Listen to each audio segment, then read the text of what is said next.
जय हिंद दोस्तों, स्वागत है आपका हमारे YouTube चैनल में। आज हम लोग फिजिक्स का एक बहुत जरूरी टॉपिक लेकर आ गए हैं जो कि हमारे बोर्ड एग्जाम के लिए बहुत जरूरी होता है, गॉस टॉपिक। गॉस टॉपिक में हमने क्या क्या पढ़ लिया?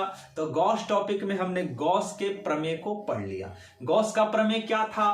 किसी बंद सतह से गुजरने वाला कुल ये विद्युत फ्लक्स उसमें उपस्थित आवेश का 1/ε0 गुना के क्या होता है? बराबर होता है। ठीक है, ये हमने गॉस का प्रमेय पढ़ा था। अब हम लोग पढ़ेंगे गॉस के प्रमेय का अनुप्रयोग। ठीक है, पिछले क्लास में हमने क्या पढ़ा था? गॉस के प्रमेय से कूलॉम के नियम का निगमन, deduction of Coulomb's law from Gauss theorem, हम लोग ये पढ़े थे। अब हम लोग पढ़ेंगे गॉस के प्रमेय का अनुप्रयोग, एप्लीकेशन ऑफ गॉसेस थ्योरम। ये देखिए, ये हमारा एप्लीकेशन ऑफ गॉसेस थ्योरम का पहला एप्लीकेशन क्या है? तो समान आवेशित खोखला गोला के कारण विद्युत क्षेत्र तीव्रता क्या है? समान आवेशित खोखला गोला के कारण विद्युत क्षेत्र तीव्रता, electric field intensity due to uniformly charged sphere. ठीक है, यहां पर हमारे पास क्या है? कोई यहां पे गोला है जो क्या है? एक समान आवेशित है, एक समान चार्ज इस पर है, तो इसके कारण इलेक्ट्रिक फील्ड इंटेंसिटी का वैल्यू हमको निकालना है। ठीक है, तो ये देखिए यहां पर ये कोई गोला है। ठीक, इस गोले के कारण हमको इलेक्ट्रिक फील्ड इंटेंसिटी निकालना है, विद्युत क्षेत्र तीव्रता का मान ज्ञात करना है। तो तीन स्थितियां बन सकती है। पहला स्थिति क्या होगा कि जब गोले के बाहर हमको निकालना पड़े, मतलब मान लो कि हमको पॉइंट पी पर निकालना है, तो जब पॉइंट पी कहां रहे? गोले के बाहर रहे। दूसरा कंडीशन क्या बन सकता है कि जब बिंदु P गोले के सतह पर स्थित हो, और तीसरा कंडीशन क्या बन सकता है? जब बिंदु P गोले के अंदर स्थित हो।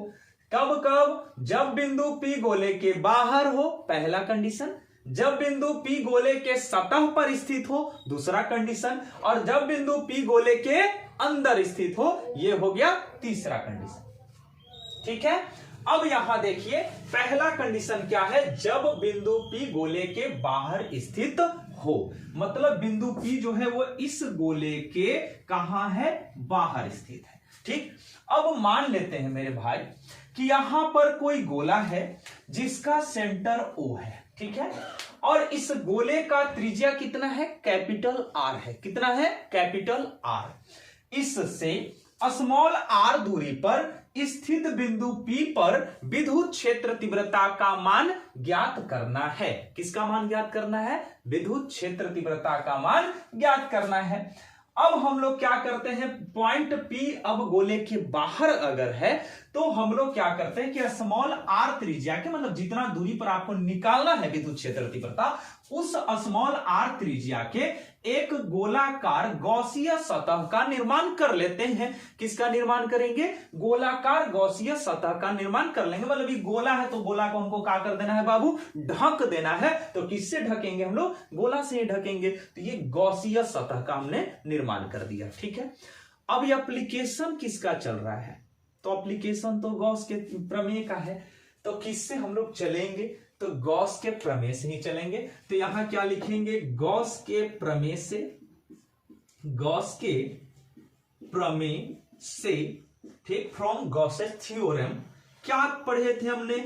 फाई इक्वल टू क्या होता है बाबू? Q by epsilon not. ये Q क्या है? तो ये पूरा आवेश है जो गोले के सतह पर वितरित है। ठीक, तो फाई क्या है? यहां पर विद्युत फ्लक्स है। तो फाई इक्वल टू क्या पढ़े थे? Q by epsilon naught.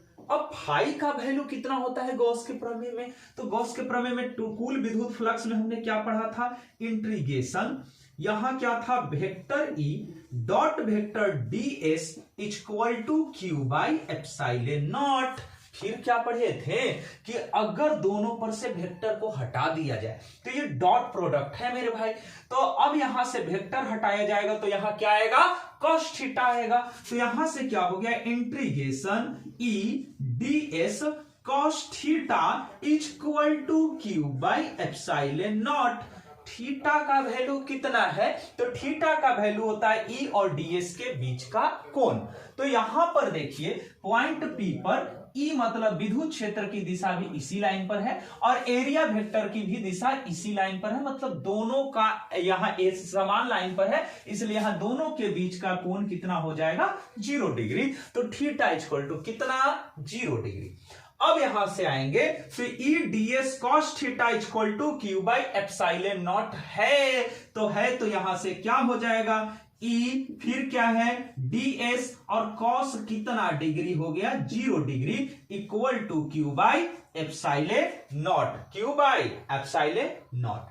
अब क्या करेंगे हम लोग cos 0 के वैल्यू को पुट करेंगे, तो क्या हो गया इंटीग्रेशन ई ds cos 0 का वैल्यू होता है 1 से इसमें मल्टीप्लाई कर दिए, कोई फर्क नहीं पड़ा, तो यहां हो गया q बाई एप्सिलॉन नॉट। कल हमने क्या बताया था कि किसी भी शादी विवाह में अगर हम लोग जाते हैं तो वहां अगर हमको दूल्हे का पहचान करना है, सिंपल सा ट्रिक था, जिसके माथे पर मौरी है उसी का विवाह होता है, ठीक, और वही लड़का मड़वा के अंदर बैठेगा और उसी का शादी होगा, ठीक है। बाकी जितने बारात वाले गए हैं वो सब कांस्टेंट है, उसमें कोई परिवर्तन नहीं होगा, उसका शादी विवाह नहीं होने वाला है, ताका झाकी करने से कोई फायदा नहीं है। अब आइए यहां समझते हैं, यहां देखिए हम जो कह रहे हैं कि माथे पर मौरी कहने का मतलब कि जिसमें क्या लगा हुआ है डी, तो डी किस में लगा हुआ है एस में, मतलब इंटीग्रेशन होगा ds का, और ई बाबू है बाराती, तो ये तो रहेगा नहीं मड़वा के अंदर, ये कांस्टेंट है, तो इसको हम लोग कर देंगे बाहर, इंटीग्रेशन सिर्फ किसका होगा ds का। अब यहां से हम लोग करते हैं तो यहां से क्या हो गया ई कांस्टेंट है, ई को कर दिए बाहर। अब इंटीग्रेशन किसका करेंगे ds का जब हमने इंटीग्रेशन किया तो यहां E integration ds Q by epsilon naught हो गया। ds क्या है क्षेत्रफल, किसका क्षेत्रफल है गोले का क्षेत्रफल, ठीक, ये गॉसियन सरफेस का है ये, ठीक। तो अब यहां से क्या हो गया ई, अब यहां देखिए गोले का क्षेत्रफल बराबर हमने क्या पढ़ा है 4 pi are square equal to Q by epsilon naught. अब क्या करेंगे क्रॉस मल्टीप्लाई इसको कर देंगे, 4 पाई आर स्क्वायर को यहां नीचे लाके गुना कर देंगे, तो ये क्या बन गया E equal to Q by 4 pi are square, ठीक है, और यहां पर एप्सिलॉन नॉट है बाबू, तो यहां लिख सकते हैं इसको सीधा Q by 4 pi epsilon naught R square. ये फॉर्मूला आपके सामने आ गया, ठीक है।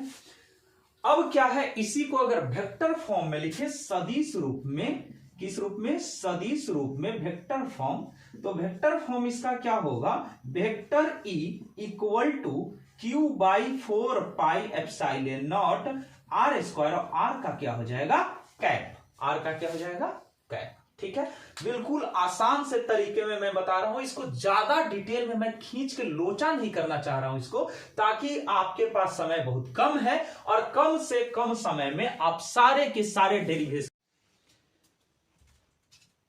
ठीक, इसलिए इसको ज्यादा मैं खींच तीर करना नहीं चाहता हूं।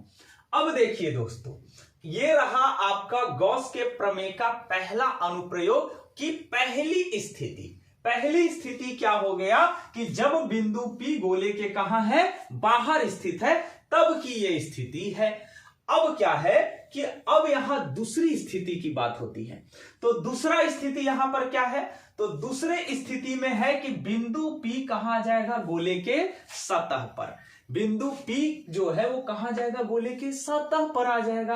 और जब इस वाले बिंदु P को आप यहां सतह पर लाइएगा तो ये रेडियस के बराबर हो जाएगा r, मतलब छोटा r जो है वो कैपिटल R के क्या हो जाएगा बराबर हो जाएगा। तो इस कंडीशन में आप लिख सकते हैं कि capital R equal to small r, capital R equal to small r।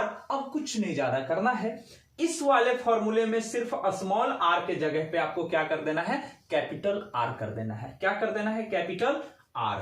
तो यहां पर क्या कर देंगे E equal to Q by 4 pi epsilon naught, और ये तो रेडियस के बराबर हो गया, तो यहां पर क्या हो जाएगा R का स्क्वायर। तो ये हो गया कब, जब बिंदु P कहां रहे गोले के सतह पर। ये हो गया दूसरा कंडीशन, ठीक है। तीसरे कंडीशन में क्या कहता है कि जब बिंदु P गोले के कहां रहे, अंदर स्थित हो। जब बिंदु P गोले के अंदर स्थित हो तब इस स्थिति में क्या होगा, तो अंदर तो कोई आवेश है नहीं, और जब आवेश नहीं है तो फिर विद्युत क्षेत्र तीव्रता कहां से होगा, तो यहां से न रहेगा बांस और न बजेगी बांसुरी, तो यहां पर विद्युत क्षेत्र तीव्रता E का भी वैल्यू कितना हो जाता है, 0 हो जाता है। मतलब पहला स्थिति जब बिंदु P बाहर है तब विद्युत क्षेत्र तीव्रता Q/4πε0 r², स्मॉल r का स्क्वायर। दूसरा स्थिति जब बिंदु P गोले के सतह पर हो तब E इक्वल टू क्या होता है, Q/4πε0 और रेडियस के बराबर हो जाएगा R, तो ये हो गया 4πε0 कैपिटल R का स्क्वायर। और जब बिंदु P गोले के अंदर है तो अंदर में कोई आवेश नहीं है, और जब कोई आवेश नहीं है तो विद्युत क्षेत्र तीव्रता वे नहीं होगा। ठीक है, ये हो गया आपके सामने तीनों कंडीशन। अब क्या है कि इसी वाले फॉर्मूले को एक और फॉर्म में आप लिख सकते हैं। इसके लिए क्या होता है, आवेश घनत्व आप लोगों ने पढ़ा था। कौन कौन सा आवेश घनत्व होता है, 3 प्रकार का आवेश घनत्व होता है। एक आवेश घनत्व कौन सा है, रैखिक आवेश घनत्व, पृष्ठीय आवेश घनत्व जिसको क्षेत्रफल आवेश घनत्व के नाम से भी आप जानते हैं, और तीसरा कौन सा है, आयतनिक आवेश घनत्व। अब देखिए, अगर मान लीजिए कि इस वाले सतह का क्षेत्रफल आवेश घनत्व अगर सिग्मा है, कितना है क्षेत्रफल आवेश घनत्व, अगर सिग्मा है तो सिग्मा इक्वल टू आपने क्या पढ़ा है, Q/A। सिग्मा इक्वल टू क्या होता है, Q/A। अब इसी को हम लिख सकते हैं कि Q/A बोले तो एरिया, और इसका एरिया कितना है, 4πr²। ठीक है, कितना एरिया होता है, 4πr²।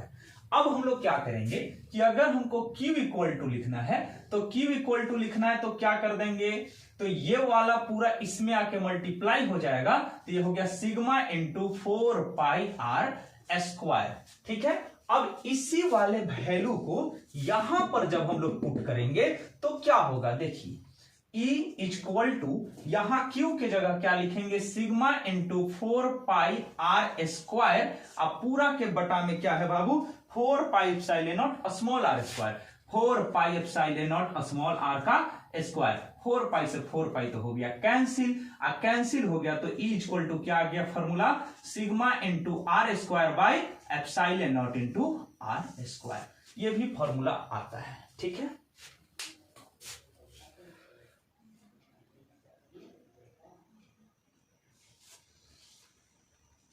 देखिए अब ये रहा गॉस के प्रमेय का एप्लीकेशन। ठीक है, और आप लोग अगर प्रतिदिन हमारे साथ जुड़िएगा, ज्यादा लेंदी नहीं मैं खींचना चाहता हूं, ज्यादा टाइम नहीं आपका बर्बाद करना चाहता हूं, क्योंकि समय कम है, आपको सिर्फ फिजिक्स नहीं पढ़ना है, मैं सिर्फ उतना ही पढ़ाऊंगा जितना आपसे हो पाएगा। ठीक है, तो मैं प्रतिदिन लाइव आऊंगा और प्रतिदिन एक डेरिवेशन करूंगा। आप उस डेरिवेशन पे पूरा पकड़ बनाइए, और जो डेरिवेशन मैं करूंगा वो VVI होगा, वो तो एग्जाम में आने वाला क्वेश्चन है। और अगर आप इन डेरिवेशन से अगर चूक रहे हैं तो आप अपने 5 नंबर से खिलवाड़ कर रहे हैं। ठीक है, तो मैं यही चाहूंगा कि आप लोग रेगुलर जुड़िए हमारे साथ लाइव क्लास में।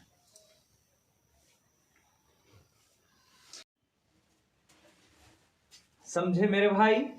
और जो खेल खेलने वाले लोग हैं उनके लिए 2 लाइन मेरे तरफ से, ये खेल खेल रहे हो तुम, ये खेल खेल रहे हो तुम, क्या पाओगे क्या गवाओगे, तुम क्या पाओगे क्या गवाओगे, मैं हार इस कदर जाऊंगा, तुम जीत कर भी पछताओगे। धन्यवाद मेरे दोस्त, प्रतिदिन आप हमारे साथ इसी समय पर जुड़ते रहिए। आपको प्रतिदिन एक डेरिवेशन मैं दूंगा, और वो डेरिवेशन दूंगा जो आपके एग्जाम के लिए बहुत जरूरी होगा। कुछ बदलना है, दुनिया बदलना है, आप अपने परिवार की रीढ़ हो और आपको अपने परिवार को संभालना है, इसलिए पढ़ो। धन्यवाद।